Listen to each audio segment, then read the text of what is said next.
Make no mistake about it. This was not victory by default. Make no mistake about it. This was not an easy victory. Make no mistake about it. This was a fight. Welcome to Owen Island Media. Prime Minister Andrew Holness has secured a third consecutive term of the Jamaica Labour Party in the 2025 general election. JLP won with 34 seats to PNP 29, cements Andrew Holness' place in history as only the third Prime Minister to achieve this feat. Now, while a clear victory for JLP reflects a significant shift in the political landscape, the JLP, which had a commanding supermajority of 49 seats going into the election, lost 15 constituencies to a resurgent PNP. Now, this remarkable swing suggests that a substantial portion of people of Jamaica was ready for a change at the constituency level. Make no mistake about it, this was not an easy victory. Andrew Holness stated in his victory speech, acknowledging the intense challenge posed by Mark Gold in PNP. Make no mistake about it, this was a fight, and it truly was. This is what Andrew Holness had to say in his victory speech. Today, Jamaica won. Jamaica won this election. Yes. The majority of voters decided to choose Jamaica. Make no mistake about it. This was not victory by default. Make no mistake about it. This was not an easy victory. Make no mistake about it. This was a fight. But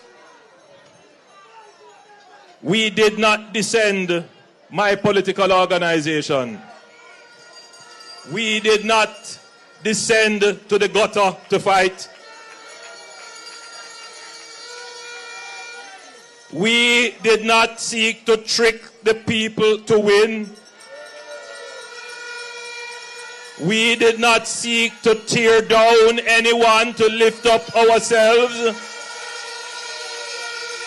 We did not seek to tear down Jamaica in order to be able to administer the affairs of Jamaicans.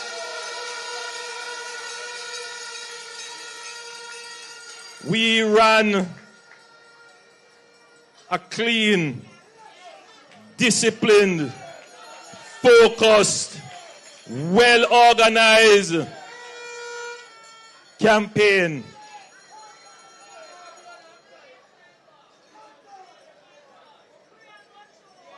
And we proved that we can run a decent campaign and win.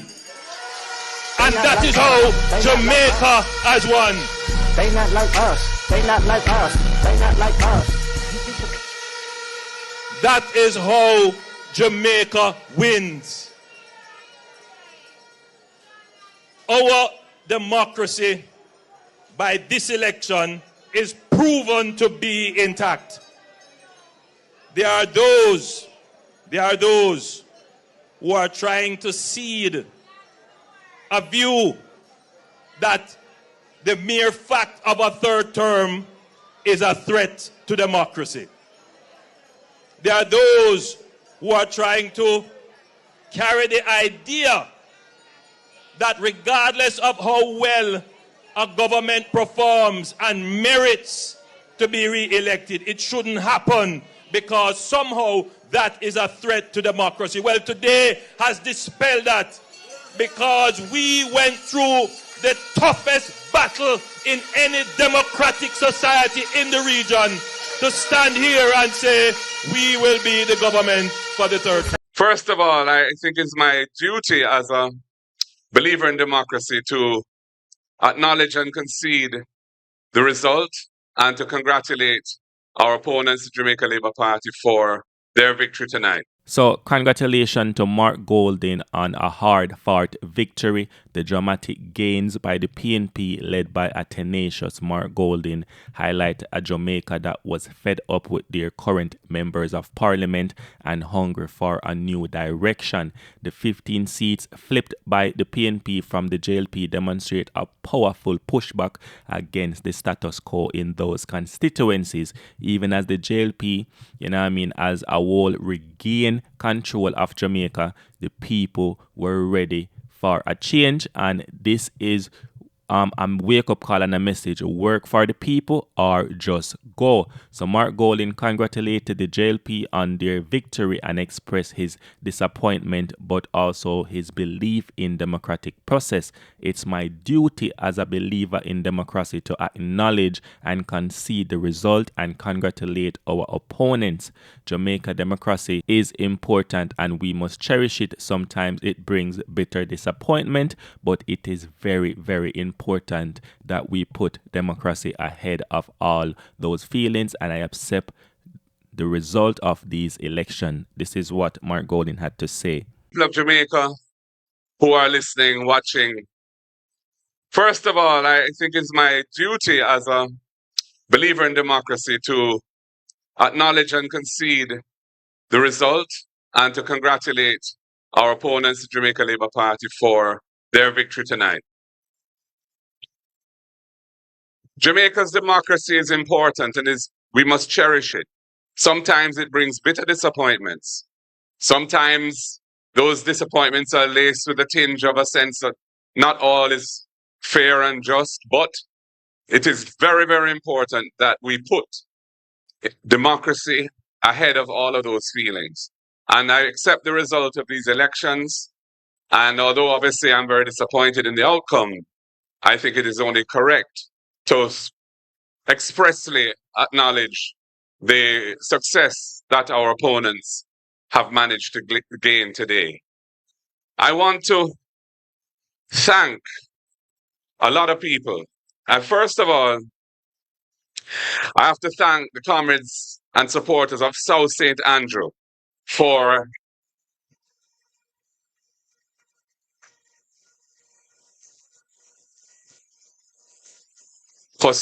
standing with me, for coming out today in their numbers, and for giving us a decisive victory in the constituency, which I have the honor to serve. I also want to thank our campaign team, led by our campaign director, our general secretary, Dayton Campbell, Dr. Dayton Campbell.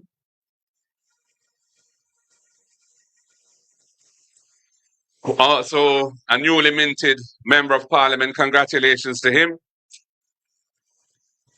on his victory in Eastern Westmoreland. And all the other members of the campaign team who worked with him. There are a number of names there. I don't want to attempt to go through all those names because I'm going to probably forget somebody and then I'll regret it. But they have done a tremendous job. The communications team, I want to thank them publicly for the work they have done. And that is a night and day kind of job. It starts very early in the morning and goes on till late at night. So their commitment to the task at hand is remarkable, and I want to thank them deeply for it.